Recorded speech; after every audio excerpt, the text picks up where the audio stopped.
Hi friends. हमारी आज की स्टोरी दो इंजीनियर फ्रेंड्स के ऊपर है। एक बार दो इंजीनियर फ्रेंड्स होते हैं। वो बचपन से एक साथ पढ़ाई करते हैं, एक साथ रहते हैं और कैसे उनकी लाइफ में एक टॉप लेवल पे पहुंचता है और एक बॉटम लेवल में रह जाता है। ये एक सारी कहानी इस पे बेस्ड है। तो अब सुनते हैं।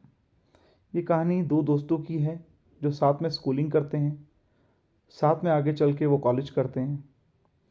अब कॉलेज उनका पूरा हो जाता है, इंजीनियरिंग उनकी कंप्लीट हो जाती है। अब दोनों मिलके एक जगह पे रहते हैं और वहीं से डेली जाकर वो अपना इंटरव्यू देते हैं। एक दिन की बात है, दोनों अपने रूम से निकल के इंटरव्यू के लिए जा रहे होते हैं और आधा रास्ता बीत चुका होता है। इंटरव्यू में भी सिर्फ आधे घंटे की देरी रह जाती है। इतने में एक को याद आता है कि हम अपने रूम की लाइट खुली छोड़ आए हैं। वो दूसरे अपने फ्रेंड को बोलता है कि भाई मुझे लग रहा है कि हम अपने रूम की लाइट तू और मैं दोनों ही खुली छोड़ आए हैं। हमें इमीडिएटली चलना चाहिए, लाइट पंखा बंद करके वापस आना चाहिए और फिर अपना इंटरव्यू देना चाहिए। इतने में दूसरा दोस्त कहता है भाड़ में जाए इन कमरों की लाइट और पंखा, मैं तो सीधा जाऊंगा अपना इंटरव्यू दूंगा, तुझे जाना है तो तू जा। वो कहता है ठीक है भाई, जैसी तेरी इच्छा, तू अपना जा और इंटरव्यू दे, मैं तो पहले लाइट बंद करने और बंद करने जाऊंगा। मिलते हैं इंटरव्यू के बाद। वो वापस जाता है रूम पे, लाइट पंखा बंद करता है और उसके बाद सीधा वो इंटरव्यू पे पहुंचता है और इंटरव्यू देता है। ऐसे ही दोनों कुछ टाइम तक इंटरव्यू देते रहते हैं। एक फ्रेंड की नौकरी किसी जगह पे लग जाती है और दूसरे की किसी और जगह पे। अब दोनों एक दूसरे से अलग हो जाते हैं। बहुत लंबा समय बीत जाता है लाइफ का और इसके बाद दोनों कई सालों तक नहीं मिलते और लगभग 25 साल बाद दोनों का मिलना दोबारा होता है। वो कैसे?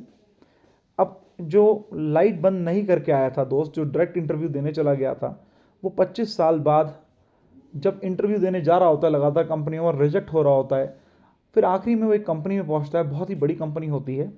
उस कंपनी में जैसे ही पहुंचता है तो उसका वो मालिक से मिलता है इंटरव्यू के लिए, तो देखता है वो इसका यही दोस्त होता है। उसे देख के अचंभित हो जाता है। दोनों एक दूसरे को खुश हो जाते हैं, दोनों फ्रेंड्स एक दूसरे को गले लगाते हैं। इतने में वो पूछता है फ्रेंड के भाई तू यहाँ पे कैसे आया? उसने कहा इंटरव्यू के लिए आया हूँ। कहता है ठीक है, तेरी नौकरी पक्की, कल से नौकरी पे आ जाओ। वो कहता है तू उस कंपनी का मालिक है? वो कहता है मुस्कुराते हो हाँ, कल से आप काम पे आ जाओ। दोस्त आना शुरू हो जाता है। महीना, 2 महीना, 3 महीना बीत जाते हैं।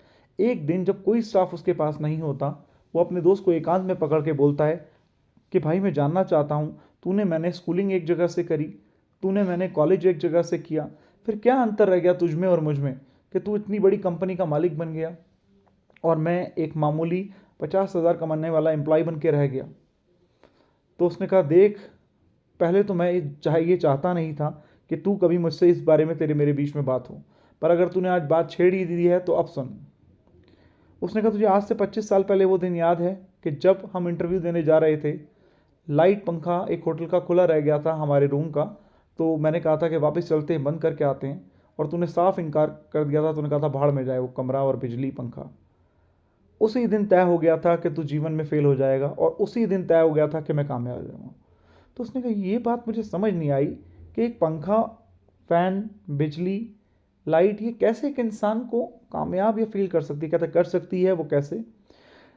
तू उस दिन भी नौकर था, तू आज भी नौकर है। मैं उस दिन भी मालिक की तरह सोचता था कि मैं अगर मालिक हूँ और मेरी लाइट और पंखा जल रहा है तो मेरा नुकसान है। मैंने हमेशा मालिक बन के काम किया, मैंने ऊंची सोच रखी, मैंने हमेशा हर एक चीज़ को अपना समझा, उसके लिए दर्द लिया, पेन ली, और मैं लाइफ में बनाता गया, चीज़ें जोड़ता गया और आज मैंने इतनी बड़ी कंपनी कर दी। मैं उस दिन भी मालिक था, मैं आज भी मालिक हूँ। तूने कभी भी किसी के बारे में नहीं सोचा, किसी चीज़ के बारे में नहीं सोचा। तू उस दिन भी नौकर था, तू आज भी नौकर है। यही कारण है कि तू अपनी छोटी सोच के कारण नौकर रह गया। अगर तू खुला दिमाग, ओपन माइंड में रहता तो आज तू भी मेरी तरह एक बहुत बड़ी कंपनी का मालिक होता।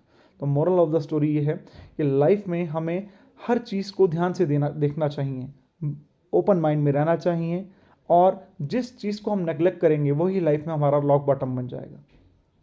Thank you.